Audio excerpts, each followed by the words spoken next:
在台灣想要看藍眼淚的美景，唔免出海去馬祖，到苗栗的龍鳳漁港嘛看會到。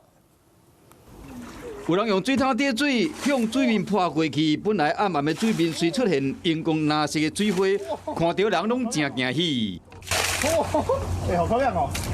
唔免去馬祖，嘛會當欣賞到遮水的藍眼淚。這個畫面出現佇昨暝暗時，苗栗的龍鳳漁港，這個神秘藍色光芒附近的漁友講，因過嘛捌看過，是講無影片才明顯爾。感覺這張眼藍眼淚有季節性，這邊也有，但是如果像昨天那個他們看要倒水就這麼清晰的，真的很少見。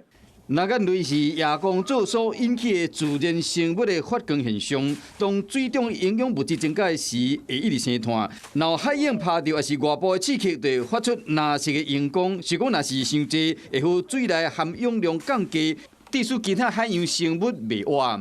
那是不是因為水質的一個優氧化的一個提升？後續我們會協同我們環保局去做龍鳳漁港的水質跟冷水坑溪水質的一個檢測。藍眼淚出現佇龍鳳漁港後，不少人攏真讚嘆，替這個漁港加添一寡藍色的魅力。不過，這個現象可能影響到海洋生物的成長。縣府農業處要去檢測水質，這個特殊的景象會維持多久？目前無確定。Hello， 我是林仙怡。想要搶先掌握最及時的新聞資訊嗎？趕快訂閱、按讚、開啟小鈴鐺，鎖定華視新聞 YouTube 頻道。